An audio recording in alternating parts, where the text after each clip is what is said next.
beat.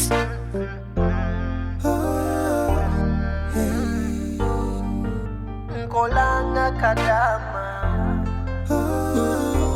ekinkoze sanga kadama kubanga nako wokudaga kati bwe sikole nalyawa ngate nina n'obuvunanyizibwa kolanga kalogoyi nebimele bampa bya filiji lwe banyize ne bakuba.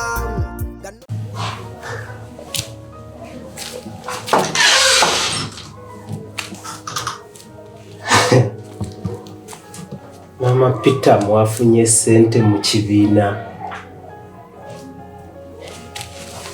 Wafunye sente mu kibiina. Olina sente buli kimu okipeeka nze.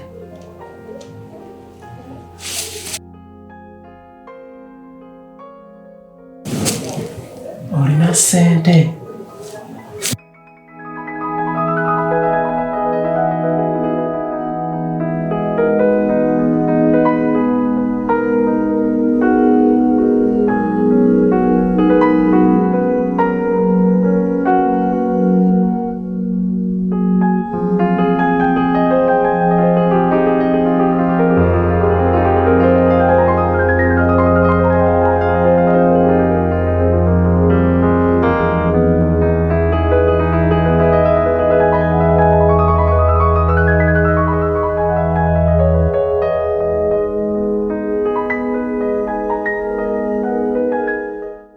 Olina sente? Toyogera na kwogera kwegamba ondese ebizibu byange nbeera omwazekka.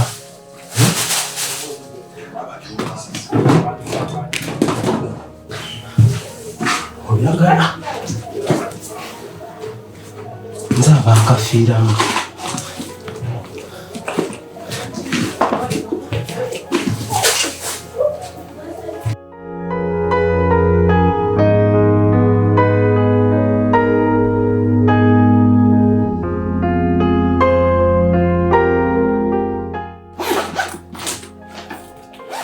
Zitaddewa. Peter sente wazitaddewa.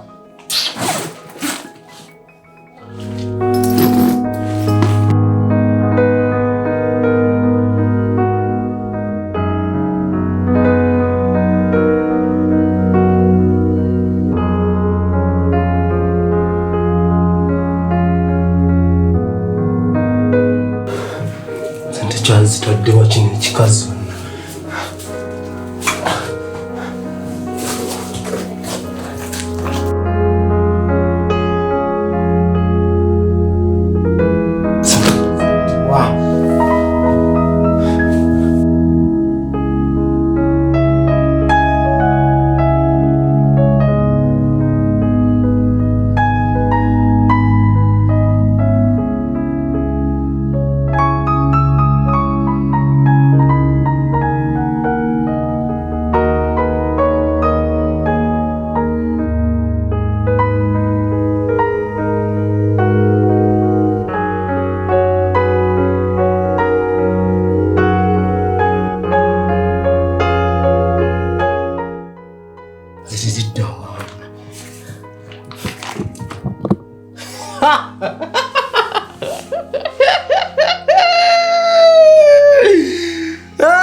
Jesus.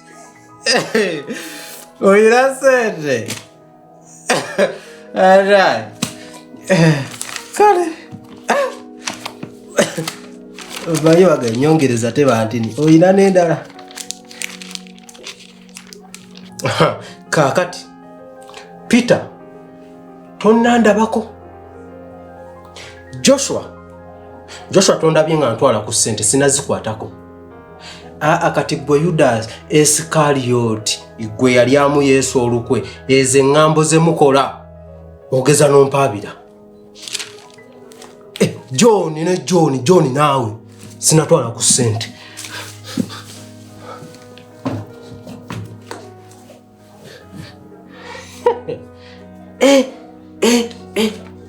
mutwalo gumu 2 3 4 6 10 zona sente zigwazirina sewo omukazi omu okola nazo zaki ogenda kugula ttaka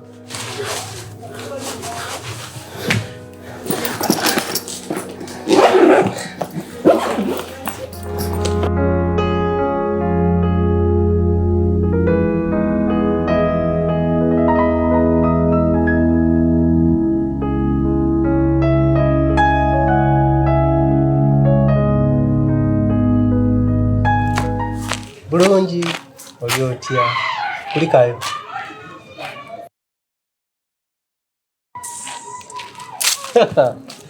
leero ngozze n'enkuba mpya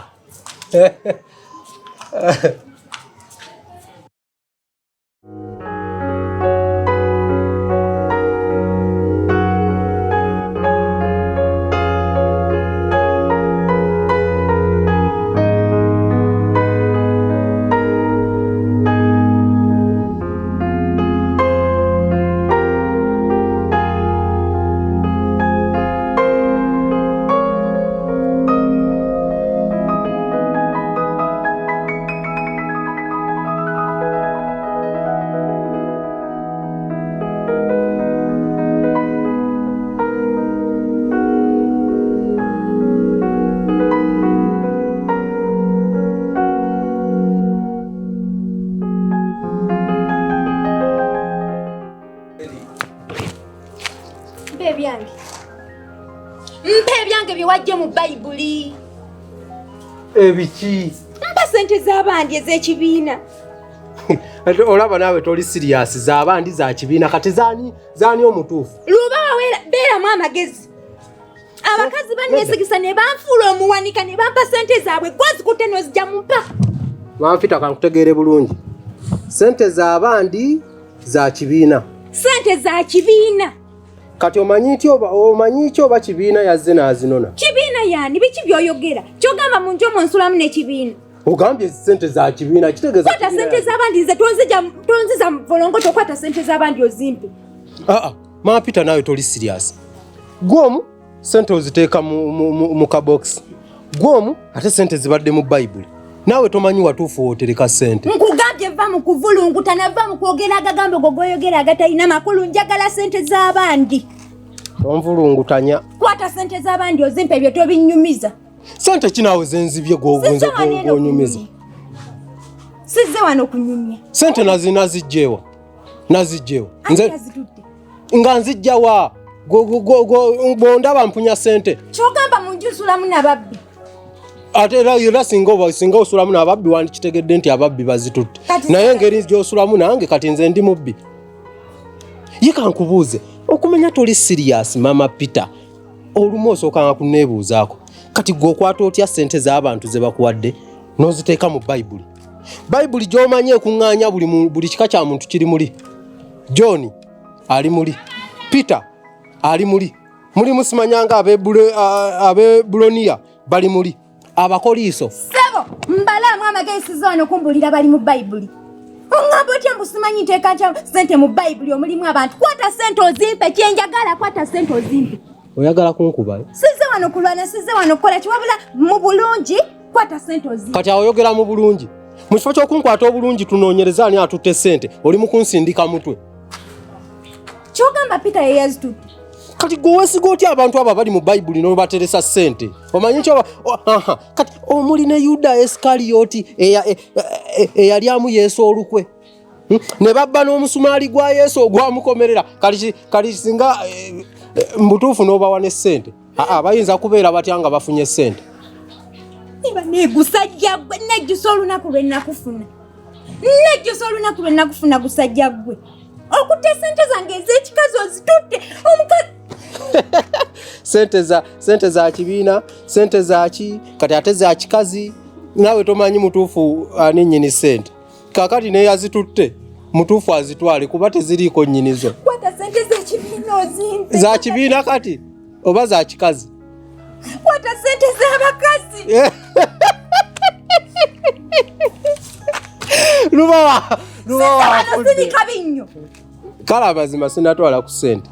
Mbutufu ne bwe nandizirabye era wandizisanzeewo ne nkugaa sente z'ekikazi ziizo zibatwalire naye nze sinalaba ku ssente zaabadde mmeka ye kati sokoleke nkubuuza ate ez'omu kabokisi oziterekawo kuba nazo gwe wanzibye njagala nkubuulire kuba ekituguddeko saagala ate kiddemu kitugweko gwe mbuulira ez'akabokisi woziteeka tuzitereke bulungi niba negusajja gwe ekitegeeza gwe watutte ssente lwaki obuuza ez'akabokisi gye ziri gwe sinatwala ku ssente kati lwaki ombuuza father mother die nze sinatwala ku ssente zo kale banina okutunya mutuufu musajja leka nkebera bulungi ani gw'otaagula bw'otyo nkebere nina ssente zo nkebera nina ssente zo oyagala neyambule bweyambuzi sinze wanene okola katemba naawe gwe genda ozibuuza abakoliiso nze ogwe wazitereseza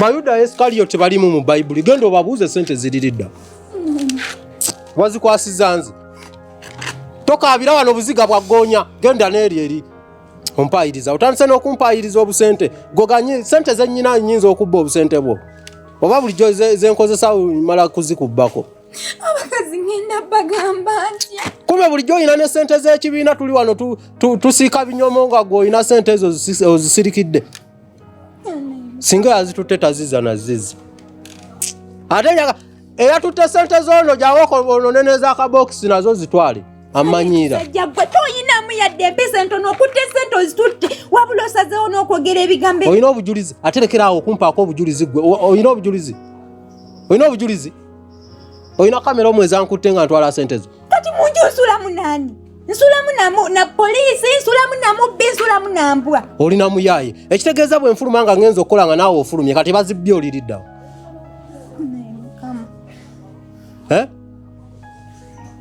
gusajja wabula kaŋŋende naye ogenda kungwako waluddewo nadda ate ne mmanyi ez'akabokisi we ziri nja ziragirira abakoliiso nazo bazitwale oteeka otya ssente mu bayibuli Coconuts on the beat.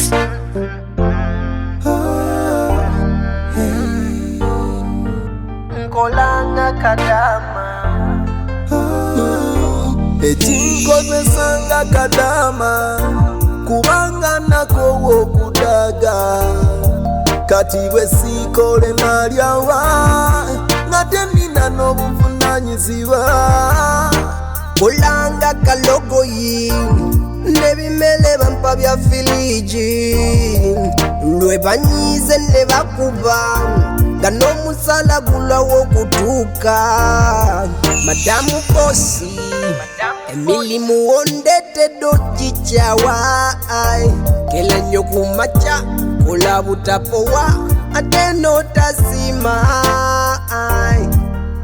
kolanga kalogoyi nebimele bampa bya filiji ekinkozesanga kadama kubanga nako okudaga bacunya kadama ne bavuma ne bakuba kadama musala baguma